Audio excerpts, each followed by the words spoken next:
hari miliyoni y'abantu, ni ibintu byahotinzwe kuva ni ibintu byahotinzwe kuva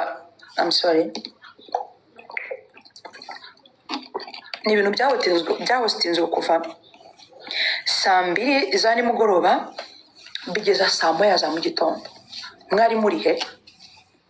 Uko mbona wagira ngo nibwo ibintu bikiba, ko mbona mwacitse urondogoro nkaho noneho ibaza ibyo bintu byose naciyemo nanatwite. Ubuse natwite nibwo mwakumva ko muri kuntera ubwoba, buri wese agahagarara ngo ngiye nguriya mugore ngo ibiki. Guys, ibintu byo kwita umuntu indani, ibintu biciriritse, ni ibintu byahararutswe, ibintu byo kuvuga ngo gigi this and that, bitura n'utuntu tworoshye. Ikintu gishobora kugira ikintu kinkoraho kiretse nk'umbyutse ngasanga nk'aka kaboko ntako mfite aho ngaho waba unkomye pe. Arumva teretse wenda byose ugasanga nta kaboko mfite, habyuka ngasanga mu bana banjye harimo wabuze, habyuka ngasanga umugabo yansohoye mu nzi cyangwa nabuze ibiryo. Ubwo rero utundi tunuma muri kuvuga n'utuntu duciriritse. Urumva ni ibintu biciriritse rwose. Kandi reka mbabwire, buriya umuntu w'umukozi w'Imana w'ukuri ntabwo ashobora kuza ngo avuge amagambo nk'ayuriya mugabo asoma ibintu by'ibishego abeshya. Niyo mpamvu nzabavudukana ivumbi rigatumuka. Umukozi w'Imana nyakuri araceceka, Imana ikamuburanira. Umukozi w'Imana nyakuri ntabwo yisobanura. Umukozi w'Imana nyakuri ntabwo yishyura ngo yishyure amafaranga ngo kugira ngo abantu bamuvugire. Ese mwe muzi ko iyo umuntu akorera Imana by'ukuri ukamuvugaho, Imana yanakwica?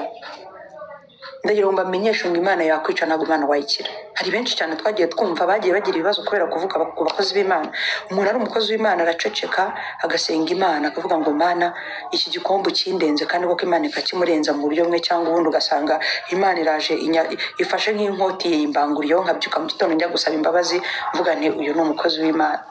Ariko mu gihe cyose uza ukiza hari ukavuga utuntu tw'utugambo nka turiya, ukaza ukisobanura, ukaza ukavuga ibitari byo, ukaza ugahimba, ukerekana mesaje z'abarundi zitari za gigi,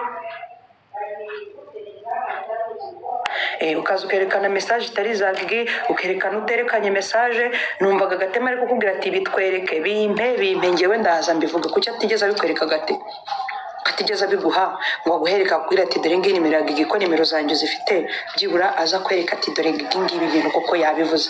So rero mu gihe cyose ataberetse nimero zanjye akajya agira gutya akabahisha, akongera akagira gutya akavuga ngo ho yango ntago birabujijwe ngo reka mbasomere. No, abereke nimero zanjye, abereke ibintu byose nk'uko yavuze ko abifite, ngo afite ngo n'amaudio. Mujye mureka ibintu byo gusebanya pe, ntago ari byo.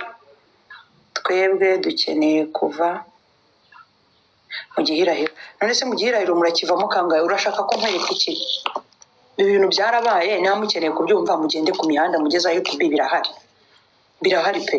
Nta ndumva rero nta kindi kintu nabisubiramo. Birahari, message bazipininzeho, birahari kwa niba 00 official, birahari kuri wa muntu yitwa Gutera. Hari umuntu ujya ukunda kudarapa cyane wa kera, sinibuka izina rye, mu munyibutse muri comment. Uyu muntu ujya ukunda kudarapa cyane ufiteho ibara rya nuza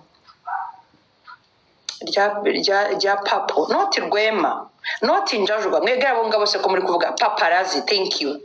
Kwa paparazzi birahari rwose. Umuntu wese wumva ashaka kugira ngo agire ikintu amenya, mugende mujye kwa paparazzi murebe ibintu ya postinze last year. Birahari, message zipininzeho, ukuntu namusubije bwa nyuma, n'uburyo namuborotse, n'uburyo namubwiye ngo Imana ukorera, Imana ubeshya ko ukorera izaguhana. Ibyo narabimubwiye, ndaje ndamuboroka. Nambwiye nti byose uri kunsaba gukora ntabyo nakora. So rero aka kanya ntabwo aribwo naza kwisobanura, kandi ibintu byararangiye. Ahubwo ikintu nari nje gukiriyaringa nuko njyewe kuva icyo gihe izo message yabasomeye ko atigeze isomera kwa Godifata, kandi ko aribwo bya trendinze akavuga ngo yarankunze, ngo ye urikina. Ngiye mu bagabo nkunda ntago nakunda umuntu nkawe.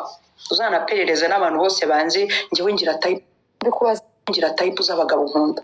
Ntabwo nshobora gukunda umugabo uzana kuri TikTok wiruka bwanuka avuga ubusa, ntabwo bikunda. Ntabwo nshobora gukunda umuntu udefiriza, umuntu uzakirwa seka reka ntabwo bikunda. Reka type z'abagabo nkunda abagabo bari smart, batagize gute ngo yanjyewe se ugisebo se. Murumva ibintu byo guseba ari ibintu byadanje, kandi umuntu ari kugusebya ibintu bitari byo nawe ubwo arabizi ahantu yicaye. Ndabizi kuri hano ndabizi ko ahantu wicaye hose ubizi neza kuri kumbeshyera, ariko nta kintu bintwaye kubera ko wane ndikorera. Urumva njyewe nkora akazi kanjye ndikorera, nta muntu nkorera ngo aranyirukana. Ikindi sindi umukobwa ngo uri kumbuza isoko ndabura umugabo, sindi ingumba cyangwa urubereri, ndarabyaye mfite abana, mfite akazi, mfite ibiryo, mfite ibintu byose. Murambwira ngo icyo gisabo cye muramwumva kintwaye iki? Unsobanurire, urumva icyo gisabo cyantwara iki?